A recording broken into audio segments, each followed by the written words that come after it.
Alors, bonsoir. Bienvenue ici ce soir.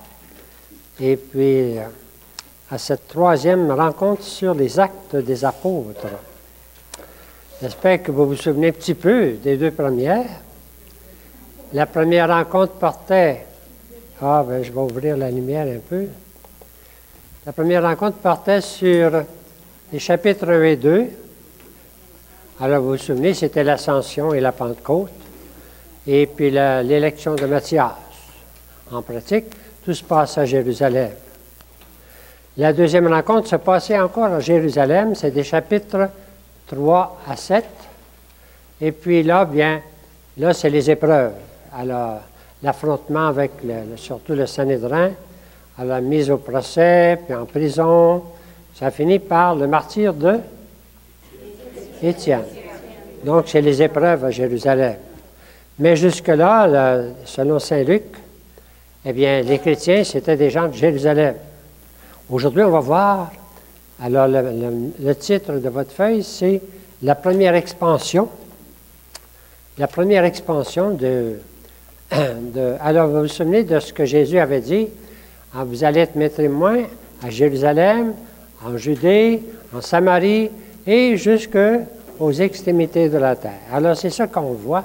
C'est le plan même, on pourrait dire, des actes des apôtres. Aujourd'hui, on va les voir quitter Jérusalem. Et je dirais qu'ils ont été bottés dehors. Ils ne s'étaient peut-être pas quittés par eux-mêmes. Alors, c'est ce qui arrive souvent dans l'histoire de l'Église. Quand on est forcé de partir, bien, ça répond un peu, on pourrait dire, à la providence. C'est arrivé souvent, nous autres, c'est arrivé pour les Montfortins. Beaucoup de communautés qui étaient en France au début du 20e siècle.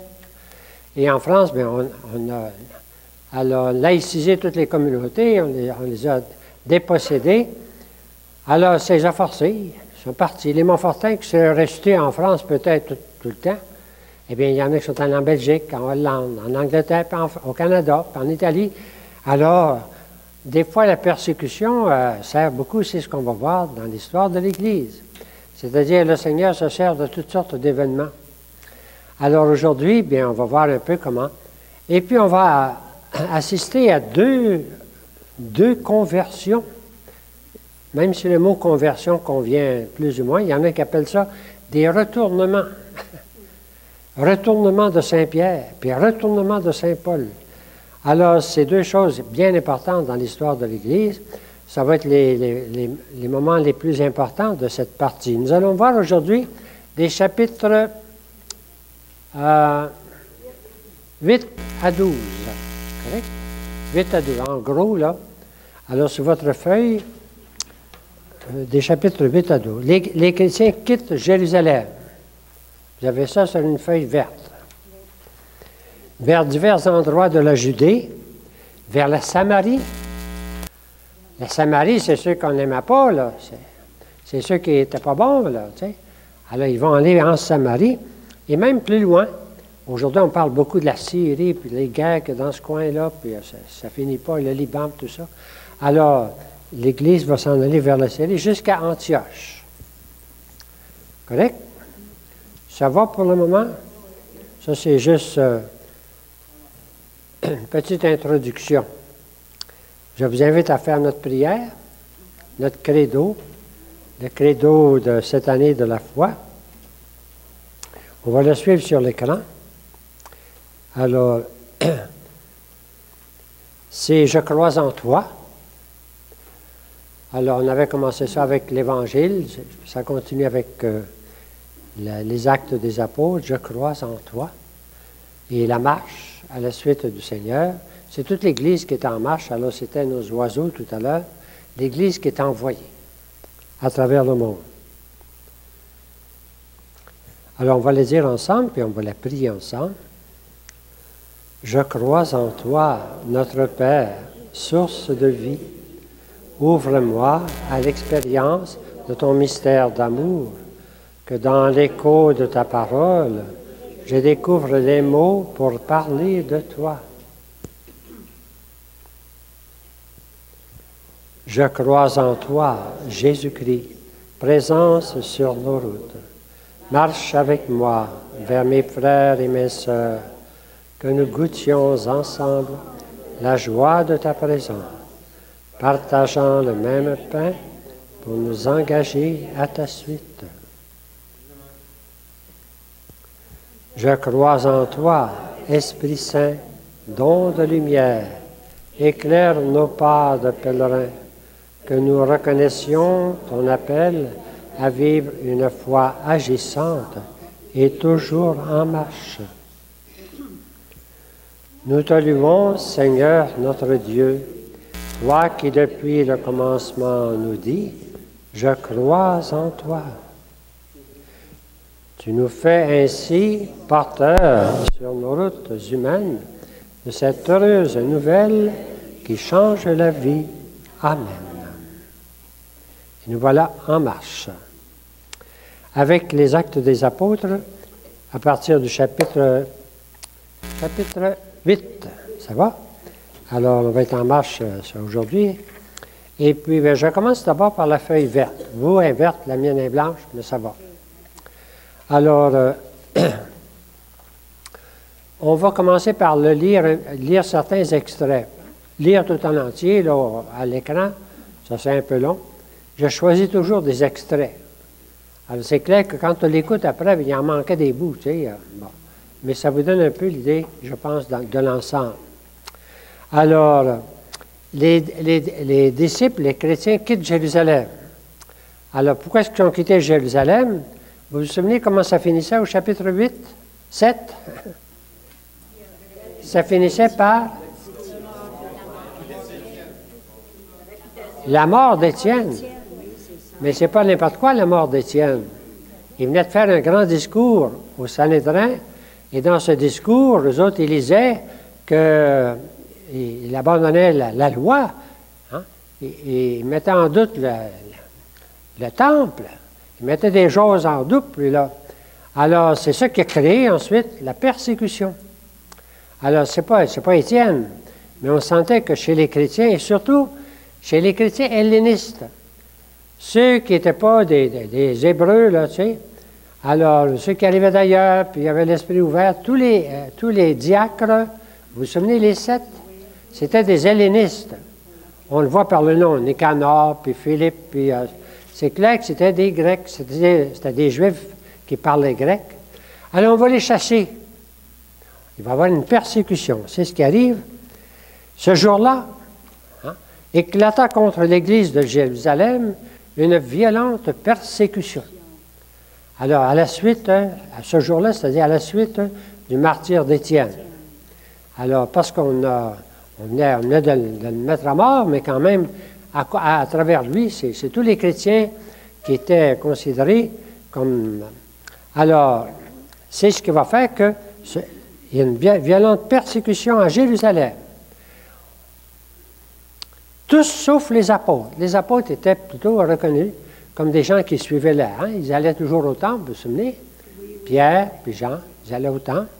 Se dispersèrent. Tous les autres se dispersaient dans les contrées de la Judée et de la Samarie. On ne dit pas qui, mais on dit tous les autres. Mais ce n'est pas les 12. En tout cas, c'est ce que dit dans Saint-Luc. Ça veut dire que ça va être tout le monde. Qui va être les premiers évangélisateurs? Bien, ça va être tout le monde. Ça va être les 7, hein, les hellénistes, ceux qui sont devenus chrétiens, mais qui sont mal vus parce qu'ils parlent grec, là, tout ça. Alors, c'est eux autres qui partent. Alors, ils s'en vont un peu partout. C'est ce que nous dit Saint Luc.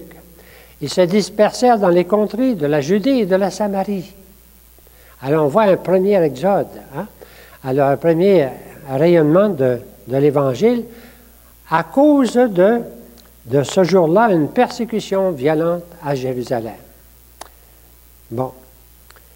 Alors là, tout à coup, une petite phrase sur Saint Paul, parce que c'est Saul, là. Alors, Luc, il nous présente Saul comme ça, en morceaux au début, là, un petit peu. Vous avez vu qu'il avait mis, les gens qui avaient lapidé, avaient mis leurs vêtements au pied d'un jeune homme qui s'appelait Saul, puis ensuite il disait que Saul était d'accord avec cette mort-là. Il va un petit peu plus loin. Quant à Saul, il était en bas beaucoup plus loin. Il ravageait l'Église. Il pénétrait dans les maisons et en arrachait hommes et femmes et les jetait en prison. Ah, c'est plus rien que mettre son manteau au pied de ceux qui... Alors, donc, Saul est considéré comme parmi les persécuteurs. Il ne faudra pas oublier ça. Parce que ça va être... Évidemment, il va se convertir, mais c'est une conversion extraordinaire. Alors, Saul, lui, alors c'est le zélé. Mais c'est le juif zélé. Et parce qu'il voit chez les chrétiens une attaque à sa religion, eh bien, il part en guerre. Il ne faudra pas être surpris d'en retrouver plusieurs autres dans tous les actes des apôtres, peut-être moins bons que Saul, mais quand même, alors, acharné contre les chrétiens. Le premier, c'était Saul. C'est ce que nous dit Saint Luc. Il nous dit en morceaux, correct? Mais en même temps, il n'insiste pas, il nous fait juste nous présenter. Quant à Saul, il ravergeait l'Évangile, il pénétrait dans les maisons, et on arrachait hommes et femmes et les jetait en prison. C'est quand même quelque chose. La persécution. Mais ceux qui avaient été dispersés allèrent de lieu en lieu, annonçant la bonne nouvelle et la parole. Ceux qui avaient été dispersés. Alors, les autres, ils s'en vont. Et puis, mais ils s'en vont annoncer la bonne nouvelle de la parole de Dieu. La parole se répand. On est au début du chapitre 8, vous comprenez, là, vous avez vu les numéros. Et c'est ainsi que Philippe, alors un des diacres, le premier qui était nommé dans les 7 diacres, là, alors c'est ainsi que Philippe, alors il va nous commencer par nous raconter l'histoire de Philippe, qui était descendu dans une ville de Samarie. Il proclamait le Christ. C'est quelque chose, ça. Lui, il s'en va, puis il s'en va en Samarie. Vous savez, la Samarie, c'était la région où on disait, c'est pas des bons Juifs, ça. Alors, il s'était séparé des Juifs, puis tout ça. Mais Philippe s'en va en Samarie. Et puis, il va proclamer la parole de Dieu. Première ouverture. Vous allez être mes témoins à Jérusalem, dans la Judée, en Samarie et jusqu'au fond. Déjà, la Samarie, là, c'est Philippe. Et Philippe, ce n'est pas un des 12. C'est un des 7.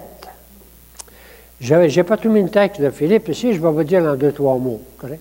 Parce que ça c'est très long. Je vais revenir sur Philippe un petit peu après, c'est correct? Mais Philippe va raconter toutes sortes d'affaires, il y a des aventures là-dedans. Il va faire des miracles, puis il va faire des guérisons, puis sa parole va avoir beaucoup de succès. Et puis, alors, les gens de Jérusalem vont dire, comment ça?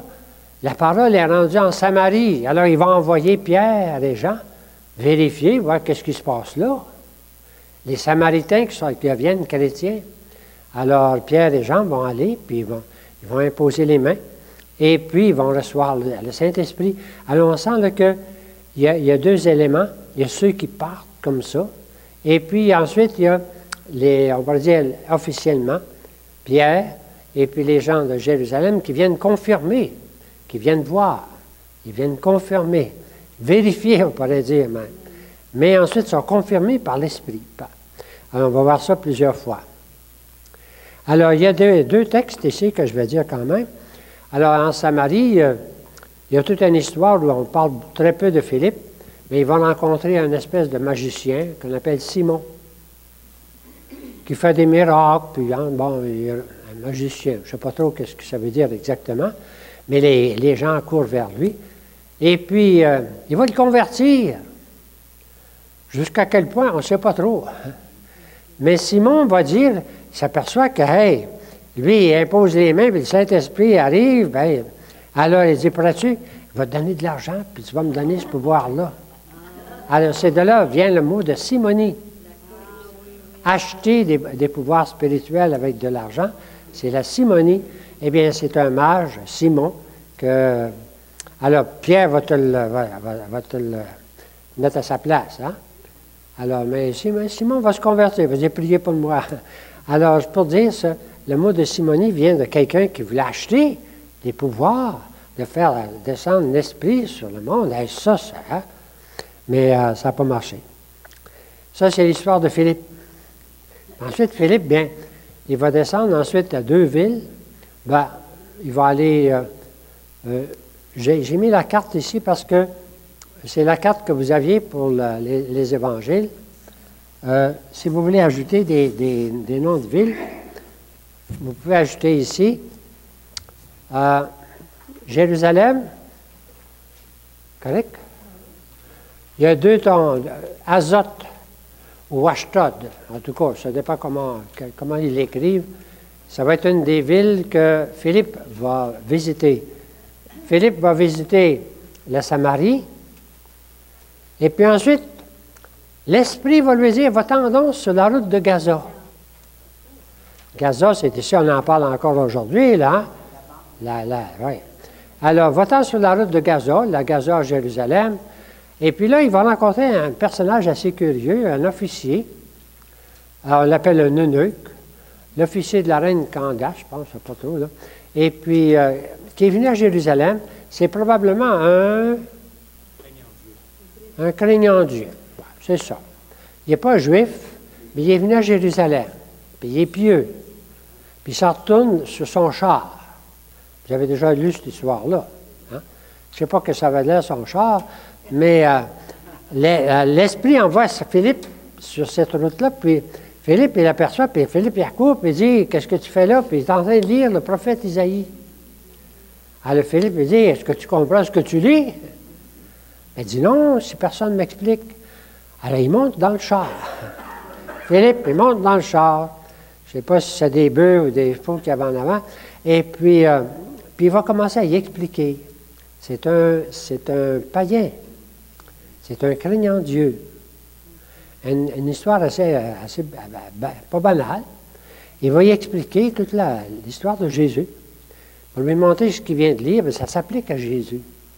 Qui est le personnage dont on parle dans Isaïe? C'est Jésus-Christ. Alors, tellement que, je ne sais pas comment ça a pris de temps, ils ont fait un bon voyage, mais à un moment, il s'est converti, l'officier. Puis il dit, coudonc, qu'est-ce qui m'empêche de me faire baptiser? Il y a un trou d'eau. Alors, ils ont descendu, puis Philippe l'a baptisé. C'est le premier païen baptisé, là. Puis pas autorisé, on pourrait dire. Le premier païen baptisé, un craignant Dieu, et qui va faire une belle profession de foi. C'est peut-être pas dans votre Bible, parce qu'il y a deux grandes traditions dans la Bible, deux textes, et l'officier va dire, je crois que Jésus est le Fils de Dieu. Puis il est capable d'être baptisé. Allez, il va le baptiser. Mais une fois qu'il est baptisé, c'est un peu comme les disciples d'Emmaüs, il disparaît. L'Esprit le prend, puis il l'envoie à la ville d'Azote. Et un peu plus tard, il va continuer, et puis il va aller jusqu'à Césarée. On va revenir sur ces villes-là qui sont très importantes, surtout Césarée. Ça va être une ville extrêmement importante. Si vous ne l'avez pas sur votre carte, la carte que vous avez eue, vous pouvez toujours le marquer. Ce n'est pas le Césarée qu'il y a là. C'est celui-là. Il y a un autre Césarée, mais c'est Césarée de la mer. Sur le bord de la mer. Voilà pour l'histoire de Philippe. Correct?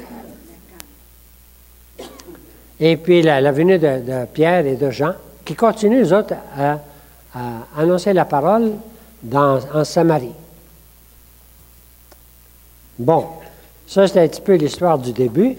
Et c'est ainsi que Philippe, qui était descendu dans une ville de Samarie, et proclamait le Christ. Et puis, là, ça se continue. Je vais chercher 3 textes qui se ressemblent. Je recule un petit peu au chapitre 6. La parole de Dieu croissait et le nombre des disciples augmentait considérablement. C'est la façon de Saint Luc de dire comment la parole se répand. Au chapitre 6, au chapitre 12, ça va revenir. La parole de Dieu, cependant, croissait et se multipliait. Et puis au chapitre 19, la même chose. Ainsi, par la force du Seigneur, la parole croissait et gagnait en puissance. C'est sa façon de dire, hein? Et d'ailleurs, c'est le thème même de son texte, de voir comment la parole se répand. La parole croissait et se répandait. J'ai mis 3 textes de suite pour dire que ça revient souvent. Bon. Mais en même temps, l'Église, tout à l'heure, on parlait d'Église qui était persécutée, mais Saint Luc nous dit aussi, il y a un autre moment, plus tard, c'est pas un historien là, qui met des dates, mais l'Église aussi a connu une période de tranquillité. Alors, c'est une phrase qui... L'Église, sur toute l'étendue de la Judée et de la Galilée, il ne parle pas de Jérusalem, là, et de la Samarie, vivait donc en paix, elle s'édifiait et marchait dans la crainte du Seigneur, et grâce à l'appui du Saint-Esprit, elle s'accroissait. On est en dehors de Jérusalem. Il y avait une persécution à Jérusalem. Il semble qu'ailleurs, il y a eu une période qui a duré plusieurs années. Des fois, dans des livres, on voit le mot 10 ans, je ne sais pas, là, où il y a une période où cette paix a permis à l'Église de se répandre en Judée, en Samarie et puis en Galilée. Remarquez Galilée, on n'en parle pas gros de la Galilée, mais quand même, la parole de Dieu se répand un petit peu partout grâce à une période de paix. Ça va? Bon, voilà. Si vous revenez à votre cœur, à votre feuille,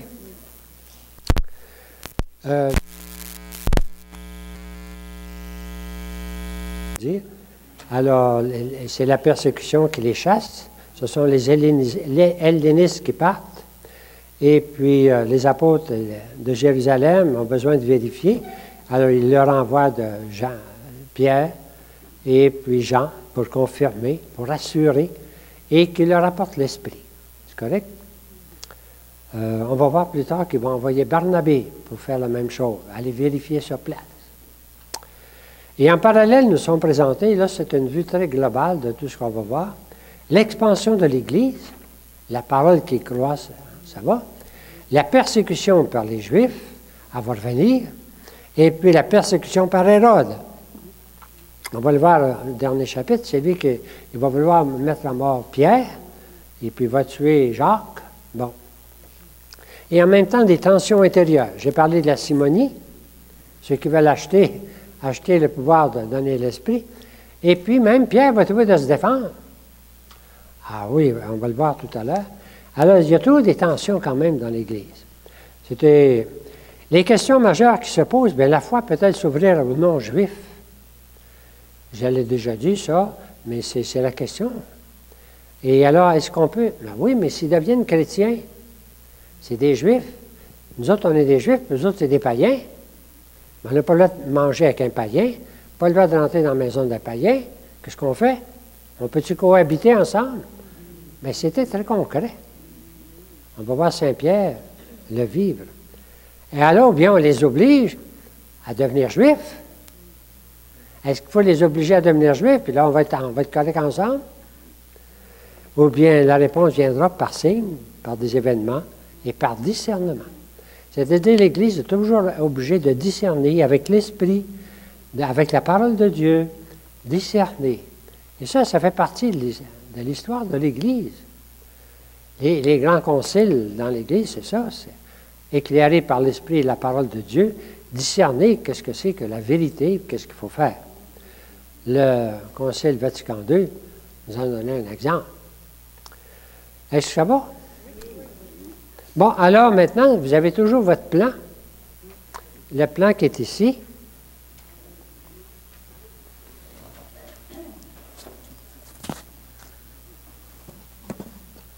Il y a 3 soulignés. Vous avez le mot, bien, vous avez Jérusalem en haut. Il est en souligné en gros. Jusque-là, c'était la ville importante. C'est l'origine. C'est l'Église mère, comme on peut dire. Ensuite, vous avez un mot très souligné que tout le monde connaît, la conversion de Paul. Vous avez un 3e mot très souligné, c'est Césarée, sur le bord de la mer, que je vous ai dit tout à l'heure. Hein? Et puis, un 4e mot très souligné dans cette partie-là, c'est Antioche. Alors, c'est ce qu'on va voir maintenant rapidement, quand même, et que vous avez un petit peu ici sur votre feuille verte. Ça fait 2 feuilles, correct? Alors, premièrement, la conversion de Paul sur le chemin de Damas. On a tous su ça, mais c'est un texte fondamental. Et Saint-Luc, quand un texte est important, il le répète. Là, il l'a répété dans les Actes, puis il l'a répété 3 fois. 3 fois. Il l'a raconté 3 fois. Ça, c'est la façon de Luc de dire que c'est important. Puis il y a des différences dans l'une dans l'autre, faites-vous-en pas. Il y en a qui analysent ça, là, toutes les différences. C'est clair qu'il y a des différences quand on raconte 3 fois la même affaire. Il y a des gens qui racontent 3 fois la même histoire, pas toujours pareil, tu sais. Mais l'essentiel est toujours le même. le dialogue avec Jésus, ça c'est toujours pareil. Alors ça va être raconté par Luc dans les Actes, et ça va être raconté, là c'est par Paul. C'est Luc qui montre comment Paul raconte ça devant le gouverneur. Puis au chapitre 26, c'est Luc qui raconte comment Paul va raconter ça devant les Juifs plus tard, quand il va être mis en procès. Alors, ça revient 3 fois. C'est pour dire l'important. Bon, on peut y ajouter Galates, je vous ai mis ça parce que Saint Paul aussi en parle plusieurs fois de sa conversion, mais l'Épître aux Galates, ça vaut la peine d'en lire un petit extrait.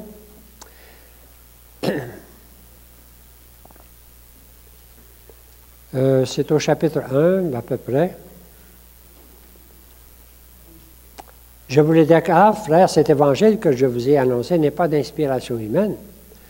Ce n'est pas par un homme qui me l'a transmis ni enseigné, mais par une révélation de Jésus-Christ. Car vous avez entendu parler de mon comportement naguère dans le judaïsme. Avec quelle frénésie je persécutais l'Église de Dieu. C'est lui qui dit, là.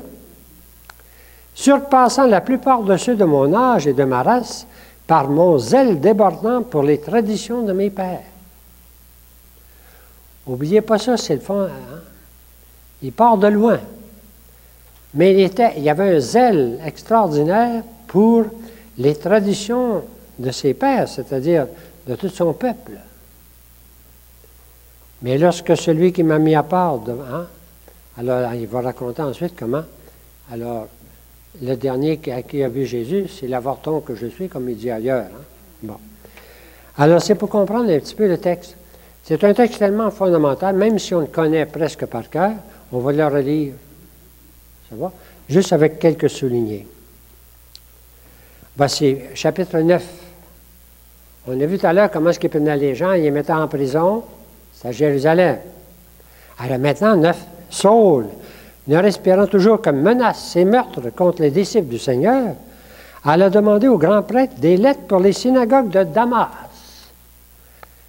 Bon, j'ai envoyé la carte, là. Mais, hein, vous voyez où se trouve Damas? S'il trouvait là des adeptes de la voie. Ah, voici tout à coup un mot un peu spécial. On va parler de la voie souvent dans les Actes des Apôtres pour dire l'Église catholique ou bien les chrétiens. La voie. Alors, c'est un bon mot et ça va très bien avec Saint-Luc. Vous vous souvenez, Jésus en chemin et notre photo au début, là, je crois en toi, c'est en chemin, c'est une voie. Hein? Alors, la voie avec un grand V, ça veut dire l'Église chrétienne, les premiers chrétiens, on va les appeler comme ça souvent. Et s'il en trouve des adeptes de la voie, hommes ou femmes, il les amènerait enchaînés à Jérusalem. Il est chargé de ça. Puis c'est lui qui va chercher l'autorisation pour ça. On ne peut pas expliquer tout là-dedans, mais c'est ça qui est écrit. Alors, poursuivant sa route, il approchait de Damas, quand, soudain, une lumière venue du ciel l'enveloppa de son éclat. Première description de ce qui se passe. Les peintres ont montré que, tu sais, en bas de son cheval, pas sûr qu'il y avait un cheval d'ailleurs, c'est pas écrit nulle part, mais c'est une lumière qui l'enveloppe. Une lumière. Lui, n'oubliez pas, c'est un zélé, il est frénésie, alors c'est des mots forts, il s'en va détruire les chrétiens. Tombant à terre. C'est pas marqué qu'il y avait un cheval, là. Il entendit une voix. Il y avait une lumière. Il entendit une voix qui lui disait, « Saul, Saul, pourquoi me persécuter? » On traduit des fois, « Pourquoi me persécutes-tu? Hein? Pourquoi me persécuter? » Tout à coup, une voix, « Saul, Saul, pourquoi me persécuter? » Alors ça, Qui es-tu, Seigneur? Demanda-t-il. Et la grande révélation, je suis Jésus, celui que tu persécutes. Je suis Jésus, c'est moi que tu persécutes. tout de suite, mais relève-toi. Entre dans la ville et on te dira ce que tu dois faire. C'est le cœur de la révélation à Saint Paul. C'est Jésus qui lui parle. Et c'est Jésus qui s'identifie à tous les chrétiens. C'est moi que tu persécutes. Pourquoi me persécuter? Ses compagnons de voyage s'étaient arrêtés, muets de stupeur. Ils entendaient la voix, mais ne voyaient personne. Il y a une autre tradition qui disait ils voyaient la lumière, puis ils n'entendaient rien. En tout cas, c'est deux traditions. Alors, ce n'est pas l'essentiel. Saul se releva de terre, mais bien qu'il eût les yeux ouverts, il n'y voyait plus rien. Il n'y voyait plus rien. Je l'ai souligné. On peut lui donner bien des sens. Il n'y voyait plus rien. Physiquement. Mais il n'y voyait plus rien. Hein? Il n'y voyait plus rien. Et c'est en le conduisant par la main, ses compagnons le firent entrer dans Damas, où il demeura pendant 3 jours, sans rien manger ni boire. Au début, on lit ça, on dit, mais c'est quelque chose. J'ai lu un commentaire dans un des livres qu'il y a là. On m'a dit, il y avait une conversion extraordinaire. Il ne comprenait plus rien. Lui, Jésus, c'était qui pour lui? C'était un crucifié. Ça n'avait pas de bon sens que ce soit le Messie. Et puis ceux qui croyaient en Jésus-Christ étaient en train de détruire sa foi, toute sa foi.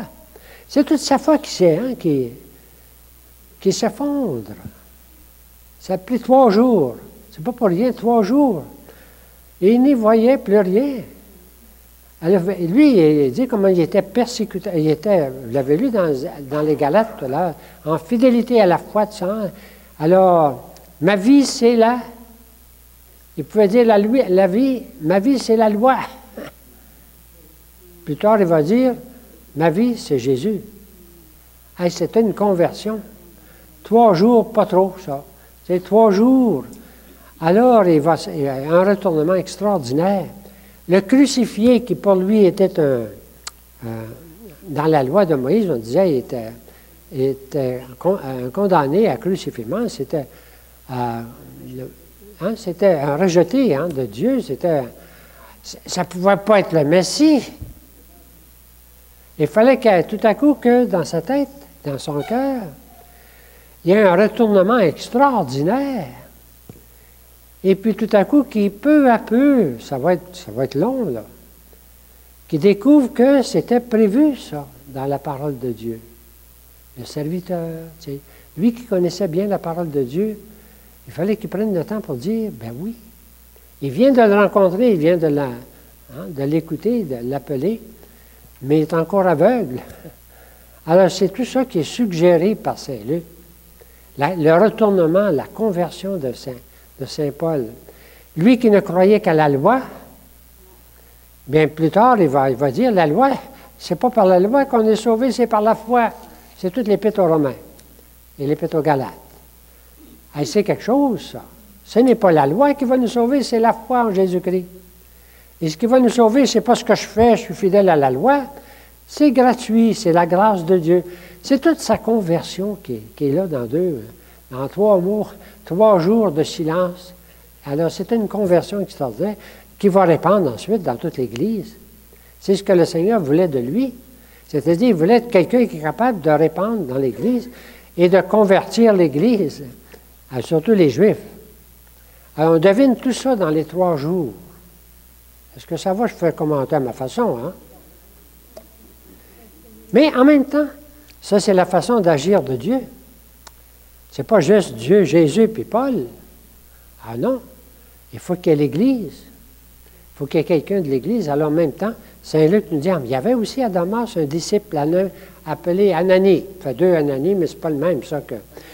Le Seigneur l'appela dans une vision, Ananie. Me voici, Seigneur. répondit-il. Et le Seigneur reprit, tu vas te rendre dans la rue appelée la rue droite et dans la maison de Judas. C'est très, très précis. On va revoir la même chose avec Saint-Pierre. Tu vas demander à un nommé Saul de Tarse. Ah, c'est la première fois qu'on entend parler qu'il vient de Tarse, dans Saint-Luc. Tu vas demander à un nommé Saul de Tarse. Ananie va répondre. Avant ça, le Seigneur va dire, il est en prière, il vient de voir un homme appelé Ananie entrer et lui imposer les mains pour lui rendre la vue. Ananie répondit, Seigneur, j'ai entendu bien des gens parler de cet homme et dire tout le mal qu'il a fait à tes saints, à Jérusalem. Les saints, c'est les fidèles. Mais le Seigneur lui dit, va. Et là, vous avez encore des beaux mots qui définissent la vocation de Saul. Car cet homme est un instrument que je me suis choisi pour répondre de mon nom devant les nations païennes. On a vu l'importance du nom l'autre jour, là. Hein? On le retrouve ici, c'est mon nom. Devant les nations païennes. Ça va être la vocation de Paul. Il va s'appeler Paul. Alors, c'est le Seigneur qui l'a choisi. On est tout le temps dans les actes des apôtres, on est dans ce qui est quelque chose d'humain, puis on est en même temps dans quelque chose qui échappe. C'est Dieu qui choisit. C'est lui qui a décidé ça. C'est pas Saint-Pierre, puis c'est pas les 12 apôtres qui ont été. Hein? C'est Jésus qui intervient, ou l'Esprit. Il va y avoir toutes sortes de surprises dans les actes des apôtres, parce que l'Esprit, tout à coup, c'est lui qui choisit, puis c'est Dieu qui mène les choses. C'est très visible, c'est moi qui l'ai choisi. Et on pourrait réfléchir sur le choix qu'il fait. C'est pourquoi c'est pour répandre mon nom à travers les nations païennes. Pas sûr que les 12 apôtres étaient prêts à faire ça, humainement. Il va choisir quelqu'un qui est un juif, qui a étudié la Bible par cœur. Hein? Lui, étudié sur Gamaliel, et puis qui connaît beaucoup, et qui va maintenant comprendre que tout ça, c'est autre chose. Tout l'Ancien Testament, tout ce qui était annoncé, bien, ça réalise en Jésus. Et lui, il va être envoyé, pas simplement aux Juifs, mais aux païens. Mais il va rencontrer tout le long de sa route des Juifs qui ne sont pas convertis. Moi-même, je lui montrerai tout ce qu'il lui faudra souffrir pour mon nom. Ah, parce qu'il va souffrir. Et les premiers qui vont le faire souffrir presque tout le long, c'est des Juifs. Des Juifs qui sont aussi acharnés que l'était Paul au début, mais qui n'ont pas vu, eux autres. Hein? Alors qu'ils vont être acharnés, même comme Paul, parce qu'ils pensent que les chrétiens veulent le détruire. Ça va rester tout le long jusqu'à la mort de Paul. Les premiers acharnés, ça va être les Juifs qui n'ont pas rencontré Jésus-Christ. Est-ce que ça va? C'est un moment clé de la vie de l'Église. C'est Jésus qui l'a choisi. Alors, ensuite, il y a la rencontre. Ananie entra dans la maison, lui imposa les mains, lui dit « Saul, mon frère. » Hey, rien que ça, c'est déjà... Hein? Il avait peur de lui.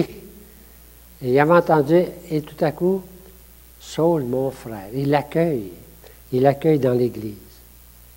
C'est le Seigneur qui m'envoie.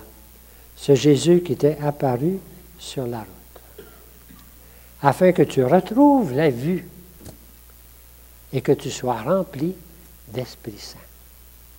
Afin que tu retrouves la vue, c'est très fort, hein? C'est pas juste la vue, c'est que tu retrouves la vue et que tu sois rempli de l'Esprit Saint. C'est l'espèce, c'est Jésus qui l'envoie. Donc, double vision. On va voir ça avec Saint-Pierre, la même chose. Double vision qui se rencontre. Des sortes de membranes lui tombèrent aussitôt des yeux, et il retrouva la vue. Et il reçut alors le baptême. Le baptême chrétien, là. Alors, des fois, ça va vite. C'est un peu comme l'eunuque, tu sais, ça va vite. Et Saul resta quelques jours avec les disciples de Damas. Et ne tarda pas à proclamer dans les synagogues que Jésus est le Fils de Dieu. Hey, c'est quelque chose. Il y a eu 3 jours de réflexion, c'est pas bien gros, mais il est converti. Il a vu la lumière, et puis il a compris. Alors, il a vu la lumière de bien des sens, la lumière qui l'a enveloppé, et il a retrouvé la vue. Tous ceux qui l'entendaient en restaient stupéfaits. Mais Saul confondait les Juifs en prouvant que Jésus était bien le Messie. C'est justement le contraire de ce qu'ils pensaient. Alors, on assiste ainsi à une conversion, un retournement. Mais là, il y a eu de la misère en partant.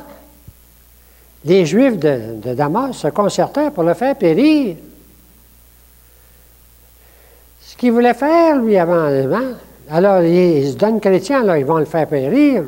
Alors, une nuit, les disciples descendirent le long de la muraille dans une corbeille. Il va raconter ça lui-même plus tard. C'est assez curieux.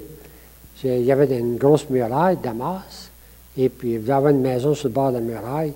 Ils l'ont mis dans une corbeille, puis ils l'ont descendu. Ce n'est pas le seul, on pourrait dire, la seule aventure qui va vivre, mais ça commence comme ça. Alors, puis là, il va s'enfuir, évidemment. Alors, soit à Jérusalem, ça ira pas mieux, ou bien chez lui à Saul de Tarse. Hein? Bon. Là, on ne sait pas trop parce que lui, il raconte ça d'une autre façon. Alors, Barnabé le prit alors avec lui et l'introduisit auprès des apôtres. Il s'en va à Jérusalem. À Jérusalem, ils ont entendu parler de lui aussi. Puis ils savent qu'il est converti, mais c'est-tu vrai? Puis alors, c'est Barnabé, ça fait 2, hein? Barnabé, qui va le prendre et qui va l'introduire auprès des apôtres. Dès lors, Saul allait et venait avec eux dans Jérusalem, s'exprimant avec assurance au nom du Seigneur. Alors, Saint Luc vient de nous raconter, il y a quelques phrases que j'ai laissées tomber, là, et elle vient de nous raconter une conversion majeure. Hein? Un mot ici qui va tout changer, qui va tout changer le reste des actes des apôtres, et la conversion. Vous savez comment il l'a préparé? C'est lui qui haïssait, c'est lui qui est obligé de... Tout à coup, c'est lui qui est changé complètement. Le cœur renversé, un retournement. Conversion, il n'était pas méchant, il était convaincu. Mais il était convaincu fort, hein? Alors, il fallait qu'il se convertisse. Voilà le premier. Alors, ça valait la peine qu'on le relise, même si on le sait beaucoup. On le relise pour et puis montrer comment Saint Paul, ensuite, bien, il va prêcher juste le contraire. Il va prêcher Jésus crucifié. Il va prêcher Jésus crucifié surtout l'épître aux Corinthiens. Hein? Une folie pour les Juifs, un scandale pour les Juifs, une folie pour les païens, et bien une sagesse pour Dieu. Le Christ en croix. Il va prêcher maintenant le Christ en croix. Alors, maintenant, il va pouvoir dire, ma vie, c'est le Christ. Comme il pouvait dire avant, ma vie, c'est la loi. C'est une conversion, ça. C'est pas juste un petit changement comme ça. C'est un renversement complet. Et puis, on est invité peut-être à la même chose quand on lit la conversion de Saint Paul. Ça va? Bon, pas trop fatigué? Alors, on va passer à Césarée, une autre conversion. C'est-à-dire que là, c'est Saint-Pierre. Hein? Et là, lui aussi, c'est une conversion. C'est peut-être pas aussi fort d'un sens, mais quand même. Lui aussi, c'est un retournement. Lui est déjà chrétien. Il croit en Jésus-Christ, mais il est resté juif. Est-ce qu'il peut être chrétien tout en restant juif? Est-ce qu'il peut être chrétien tout en continuant à appliquer la loi juive? Les premiers chrétiens, c'était ça. Alors, comment? Alors, on va le relire ensemble. Correct? Un peu comme l'autre. Alors, Césarée, vous voyez Césarée de la mer, là? Alors, Saint-Pierre est parti. Bon, là, je ne dis pas tout parce qu'il y a plus que ça. Saint-Pierre est parti de Jérusalem. Il est descendu à Lydda. Il a guéri Ensuite, il est allé à Joppé, et c'est de là qu'il va se rendre à Césarée. Alors, Saint-Pierre, lui, descend à Lydda, et conversion, puis guérison, et puis il descend à Joppé, et c'est à Joppé qu'il va avoir une première vision, pendant que l'autre, Corneille, lui, va avoir sa vision à Césarée. Et ça va ressembler un petit peu à Saint Paul, deux visions qui se complètent, comme il y avait Saint Paul et Ananie. Eh bien là, il va y avoir Pierre et Corneille, c'est la façon d'agir de Dieu, qui intervient. Hein? Et Dieu intervient pour changer des choses importantes. Alors, Joppé et Césarée. On peut leur lire? Il y avait à Césarée un homme du nom de Corneille, un centurion. Je ne sais pas s'il est juif, mais non, il n'est pas juif. Il doit être encore lui aussi un genre de craignant Dieu. À la cohorte appelée l'Italique, en tout cas, ça c'est les Romains. Mais plein de piété envers Dieu, craignant Dieu, que toute sa maison partageait. Il comblait de largesse le peuple juif et invoquait Dieu en tout temps. Donc, c'est un craignant Dieu. Tout à coup, vers 3 heures de l'après-midi, c'est l'heure de la prière des Juifs, il vit distinctement en vision un ange de Dieu entrer chez lui et l'interpeller, « Corneille !» Et Corneille le fixa du regard, saisi de crainte, et répondit, « Qu'y a-t-il, Seigneur ?» La réponse, « Tes prières et tes largesses sont venues devant Dieu. Envoie des hommes à Joppé. » Vous voyez Joppé? Lui est à Césarée. Envoie des hommes à Joppé. Pour en faire venir un certain Simon, qu'on surnomme Pierre. Il est l'hôte d'un autre Simon, corroyeur, qui habite une maison au bord de la mer. C'est toujours précis. Comme tout à l'heure, il avait envoyé Ananie, là, tu sais, dans la rue droite, c'est pas n'importe où. Voilà, tu sais. Alors, les interventions sont assez précises. Le lendemain, tandis que poursuivant leur route, bien là, je passe quelques phrases quand même. Ceux qui l'ont envoyé, les serviteurs qui l'envoient, se rapprochaient de la ville. Alors là, tout à coup, Pierre, veut dire, Saint-Luc nous a amenés à Césarée. Il y avait un homme à Césarée qui est un craignant Dieu, qui est un centurion, Dieu lui apparaît tout à coup, puis il dit, envoie quelqu'un là. Alors, Saint-Luc nous dit, bien, pendant ce temps-là, pendant qu'il approche, Pierre, lui, il a une vision. Deux visions. Tandis que poursuivant leur route, il se rapprochait de la ville, Pierre était monté sur la terrasse pour prier. Il était près de midi, mais la faim le prit, il voulut manger. Ça, jusque-là, il y a rien de spécial. Sinon, qu'il est en prière. On lui préparait un repas quand une extase le surprit. Il contemplait le ciel ouvert. Il en descendait un objet indéfinissable, une sorte de toile immense, une nappe, si vous voulez. Des fois, on emploie le mot nappe. Un continent qui descend. Et à l'intérieur, il y avait tous les animaux, quadrupèdes qui rampent sur la terre, ceux qui volent dans le ciel. Alors, tous les animaux. Puis une voix s'adressa à lui, « Allez, Pierre, tue et mange. » « Jamais, Seigneur, répondit Pierre, car de ma vie, je n'ai rien mangé d'immonde ni d'impur. » Dans le livre de Lévitique, on disait les Juifs n'ont pas le droit de manger de porc, ils n'ont pas le droit de manger de lièvre, pas le droit de manger de chameau. Il y avait toute une série, puis là, ils sont tous là-dedans. Là. Jamais de ma vie. C'est un Juif. Pierre, c'est un Juif qui suit la loi. Hein? Jamais de ma vie, Seigneur. Alors, et de nouveau, une voix s'adressa à lui pour la seconde fois. Ce que Dieu a rendu pur, toi, ne vas pas le déclarer immonde. C'est la création de Dieu. C'est le premier sens.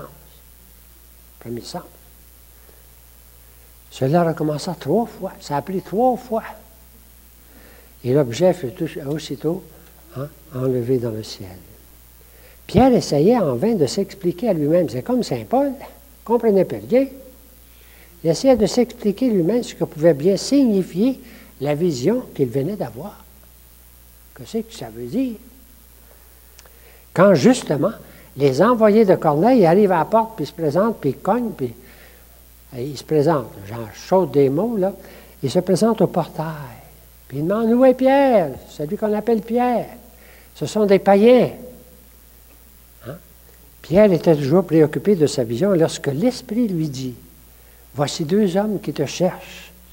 Descends tout de suite et prends la route avec eux. J'ai souligné l'avec, parce qu'un juif ne marchait pas avec un païen. Il va s'unir aux païens. Sans te faire aucun scrupule, car c'est moi qui les envoie. Je suis venu avec Ananie, c'est moi qui les choisis. C'est moi qui les envoie. L'intervention.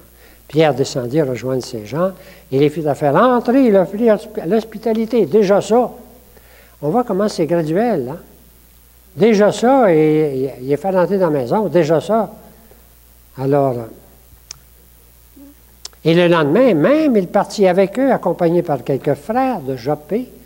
Découvrant alors de nombreux assistants, il arrive chez Corneille, toute la famille est là. Et là, la grande famille, fait venir bien du monde, il déclare. Alors, il trouve toutes sortes de monde. Alors, il se met à faire un discours.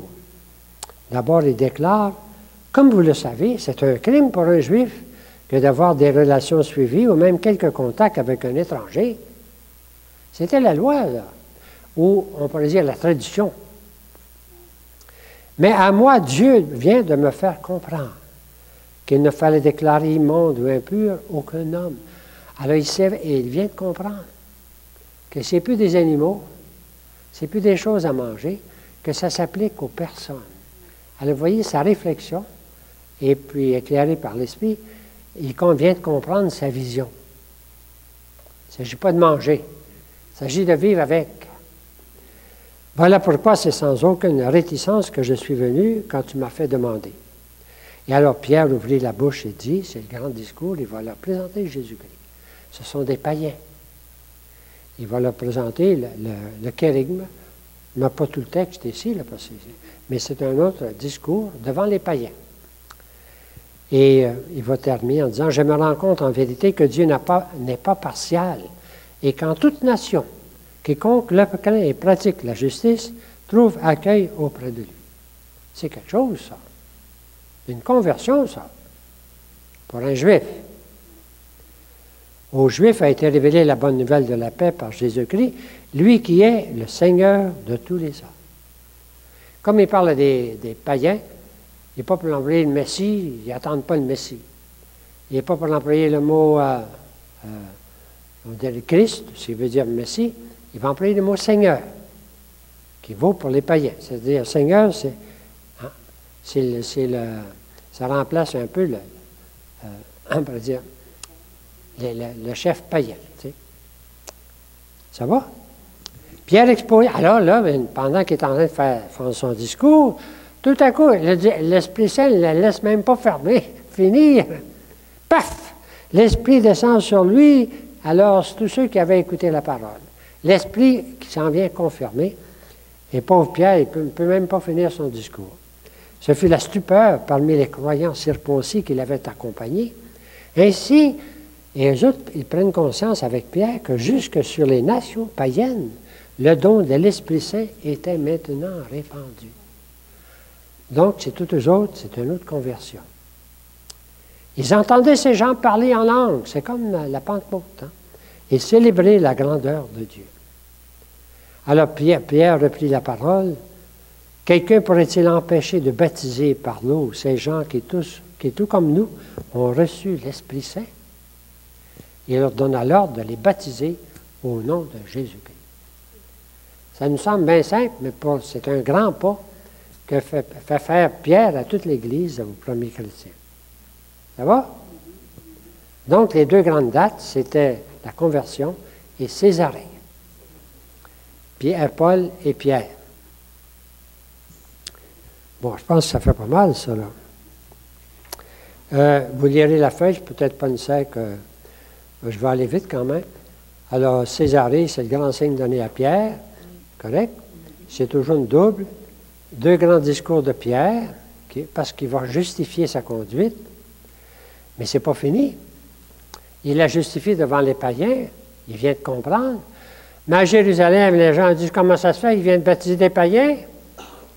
Alors, il va dire, tu es allé manger chez des païens, tu es rentré chez des païens, il va trouver de se défendre à Jérusalem. Quand il va revenir, alors il va recommencer, il va raconter les faits. Quand c'est important, on les raconte, il va tout raconter de nouveau.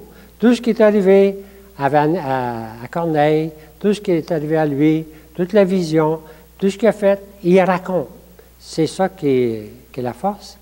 Et à Césarée, Pierre fait faire à l'Église un grand pas d'ouverture officielle aux païens, et on y découvre l'action divine, l'action humaine, à la fois discernement et discours.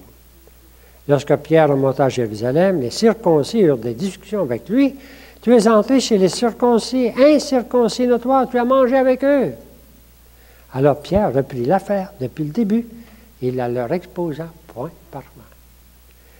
À peine avais-je pris la parole que l'Esprit Saint tomba sur eux comme il l'avait fait sur nous au commencement. Je me suis souvenu alors de cette déclaration du Seigneur. Jean a donné le baptême d'eau, mais vous allez recevoir le baptême dans l'Esprit Saint. Voyez-vous la réflexion inspirée, la parole de Dieu, la parole du Seigneur, l'événement, c'est tout ça qui fait avancer les gens. Si Dieu a fait à Saint Jean le même don gracieux qu'à nous autres pour avoir cru au Seigneur Jésus-Christ, étais-je quelqu'un, moi, qui pouvait empêcher Dieu d'agir? Et à ces mots, les auditeurs de Jérusalem retrouvèrent leur calme et rendirent gloire à Dieu. Voici que Dieu a donné aussi aux nations païennes la conversion qui mène à la vie. Alors l'Église, c'est toute l'Église c'est toute l'Église qui est convertie finalement. Ça va? On va se reposer. C'est les deux grands temps de cette partie-là. Il fallait les lire. Il y a d'autres choses, mais je pense que c'est le principal. Alors, l'autre mot qui est souligné, c'est Antioche. Alors, juste pour le présenter brièvement, mais c'est important quand même parce que en bas, Césarée, je passe, là. Je pense qu'on a parlé des personnages nouveaux qui apparaissent, c'est Philippe et Barnabé. Bon. Antioche, le centre va passer de Jérusalem à Antioche. Alors ça, c'est important aussi. Ils vont quitter Jérusalem pour vrai, comme centre. Alors voici. Cependant, ceux qui avaient été qu'avaient dispersé la tourmente survenue à propos d'Étienne, étaient passés jusqu'en Phénicie. Ça, c'est Tyr et Sidon. À Chypre, c'est une île, une immense île, face, on pourrait dire, à la Palestine.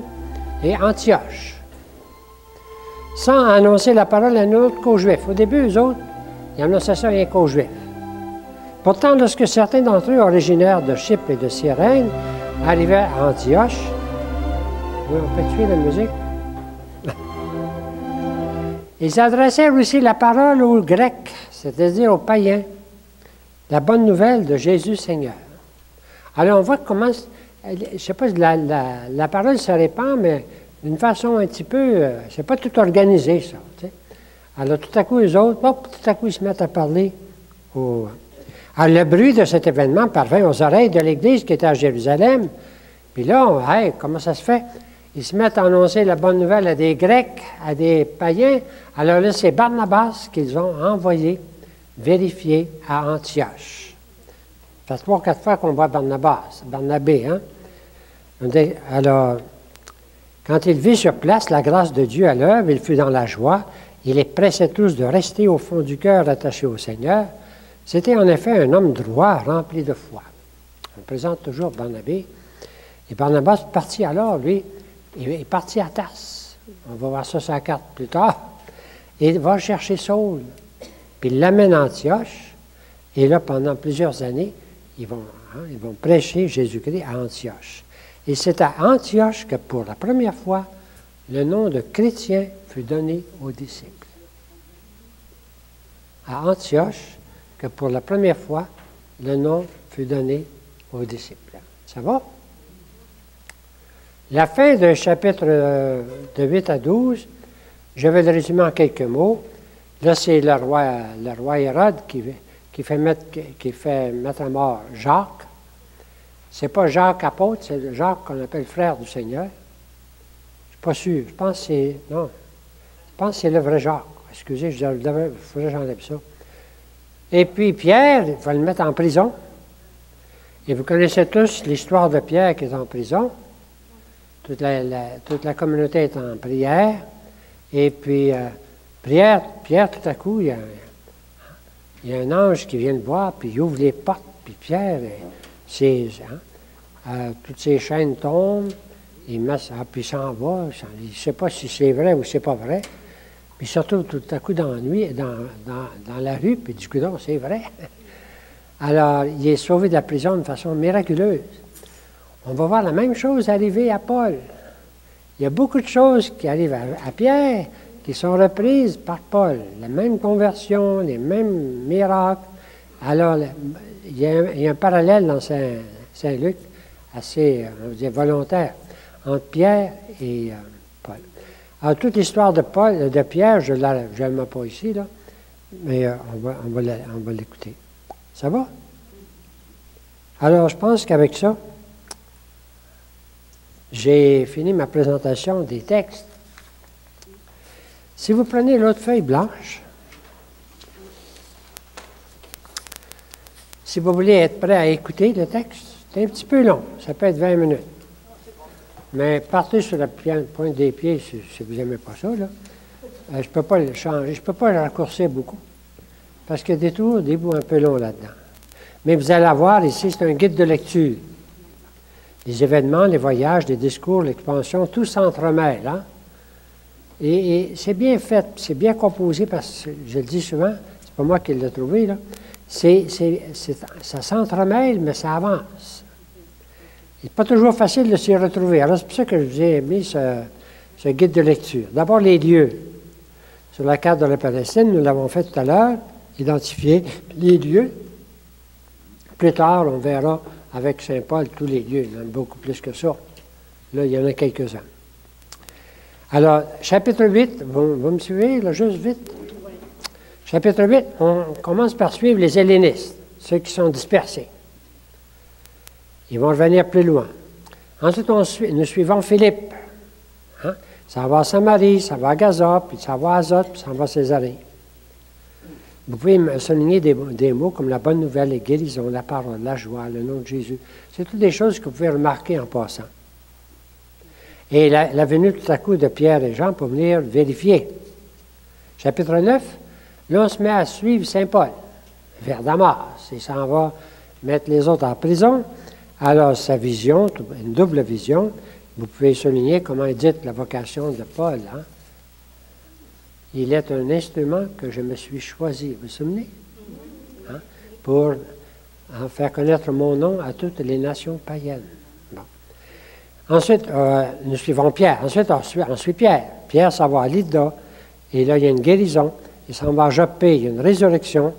Et puis ensuite, il y a toute l'histoire de Pierre et Corneille jusqu'à double vision. Et il s'en va à Césarée. Et puis, il revient à Jérusalem où il est obligé de se vérifier, de se justifier.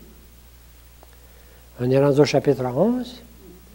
Et tout à coup, on va au chapitre, la fondation d'Antioche, l'ouverture aux païens, on vient de le voir, Barnabé qui va vérifier. Ils reçoivent le nom de chrétien. Puis on vient à Jérusalem. Et là, c'est Pierre qui est emprisonné puis libéré. Et ça termine cette partie de Pierre. Je ne sais pas si vous vous souvenez, je vous avais dit qu'il y avait une première partie qui était, on pourrait dire, de Pierre. Ça, c'est Pierre, correct? Où on présente déjà Paul. Ça va être Paul, où il va y avoir quand même une petite présence de Pierre, surtout à Jérusalem. Alors, puis il y a le récit de la mort d'Hérode. Conclusion de cette partie, la parole croissait et se multipliait. Vous vous souvenez, c'est venu 3-4 fois, ça. Sa façon de dire. Et grâce à Barnabé, Saul a pris place dans l'Église. La première section de 1 à 12, celle de Pierre, se termine. Pierre va disparaître jusqu'au Concile de Jérusalem au chapitre 15. Et bientôt s'ouvrira la section de Paul, du chapitre 13 jusqu'à la fin. C'est les voyages de Paul. Vous voyez comment c'est composé? Alors, vous êtes prêts à l'écouter? Vous pouvez suivre dans la Bible. Je n'ai pas tout dit parce qu'il y a toujours... Je pense que vous pouvez suivre assez, comme c'est là.